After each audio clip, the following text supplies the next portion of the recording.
ఏ విధంగా అయితే ఈ మధ్యకాలంలో వ్యక్తి యొక్క గౌరవానికి భంగం అని చెప్పి 5 ఏళ్ళ 6 ఏళ్ళ కింద విషయాలను కూడా తెచ్చి ఏ విధంగా పోలీసులు యాక్ట్ చేస్తున్నారో అంతకంటే గట్టిగా పనిచేయమని నేను కోరుకుంటా ఉన్నాను.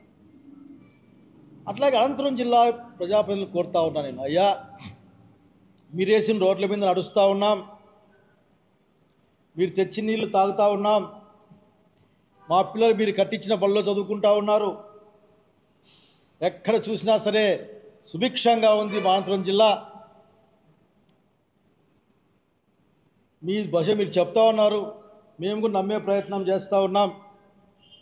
కానీ ఈ జిల్లా రైతును ఆదుకోవడానికి ముందు ఆలోచించమని కోరుతా ఉన్నా. ఆలోచించలేదా మేము ఇంతవరకు అంటే అటువంటి మాట నేను మాట్లాడడం లేదు.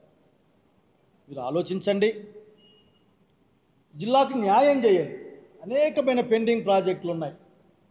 ఉదాహరణకి పెద్దలు దివాకర్ రెడ్డి గారు ఆ రోజున జేసీ నాగిరెడ్డి డ్రింకింగ్ వాటర్ స్కీమ్ని ఈ జిల్లాలో ప్రవేశపెట్టారు. 2 ప్రభుత్వాలు మారాయి. మేమున్నప్పుడు అప్పుడు ట్యాంకులు కట్టాం, దాన్ని పూర్తి చేయండి. ఎప్పటికైనా కష్టం వస్తుంది నీళ్ళకి. కావాలంటే ఆ రోజున పిఏబిఆర్ డ్యామ్ నుండి నీళ్ళు ఇస్తామని కూడా చెప్పాం. అట్లాగే సమాంతర కాలువ గురించి ఊరికనే ఒక వార్త, ఒక మాట కాదు. మేము అధికారంలో ఉన్నప్పుడు, మేము ఎమ్మెల్యేలుగా ఉన్నప్పుడు కర్ణాటక ప్రభుత్వం పైసా పెట్టుకోవాల్సిన అవసరం లేదు, మొత్తం డబ్బులు మేమే కడతాం, మీది కూడా నిదానంగా లెక్కలు పేపర్ లెక్కలు తీసుకుందాం, సమాంతర కాలువకు పర్మిషన్ అడిగాము ఆ రోజు. మీరు ఆ తర్వాత మీ ప్రయత్నం ఎంత సాగిందో మీకే బాగా తెలుసు. ఆ నీళ్లు వస్తాయన్న ఆశతో మీరు కుప్పం వరకు, నగరి వరకు కూడా నీళ్ళు తీసుకుపోయే ప్రయత్నం చేశారు. ఇదేం కారణం లేదు. అనంతపురం, కర్నూలు, కడప, చిత్తూరు మొత్తం ప్రాంతానికి హంద్రీనీవా నీళ్లు తెస్తే నాకు సంతోషమే. కానీ దయచేసి అడుగుతా ఉన్నా, అత్యధికంగా కరువు పాటు పడేవాళ్ళుగా, భూగర్భ జలాలు అంతరించిపోయే వాళ్ళుగా, ఒక్క వడగాల్పుల కాలం నెల రోజులు ఉంటేనే చీనీ చెట్లు, మామిడి చెట్లు, అరటి చెట్లు ఇట్ట నిలువునా ఎండిపోయినాయి ఈ జిల్లాలో. ఒక 6 నెలలు ఆ విధంగా కొనసాగితే వృక్షం కూడా బతికే అవకాశం లేదు మా జిల్లాలో. కనుక ముందు హంద్రీనీవా నీళ్ళని జిల్లాలో ఉన్న అన్ని చెరువులకు నింపమని మిమ్మల్ని ప్రభుత్వాన్ని కోరుకుంటా ఉన్నా నేను. మేము ఆ పని చేశాం. ఇది చేయలేదంటే అంటారేమో, మేము చెరువులు నింపాం.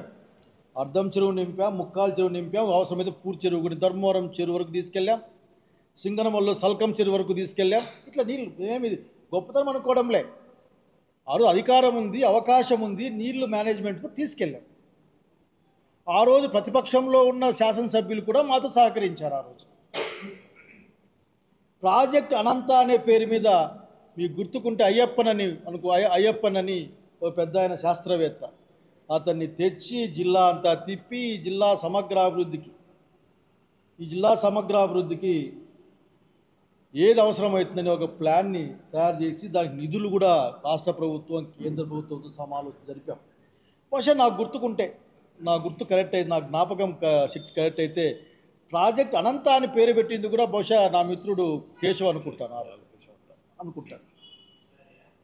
కనుక ప్రాజెక్ట్ అనంత గురించి ఆలోచించండి. బహుశా మీ అనుకూలంగా మీరు మార్పులు చేసుకోండి, మీ అనుకూలంగా.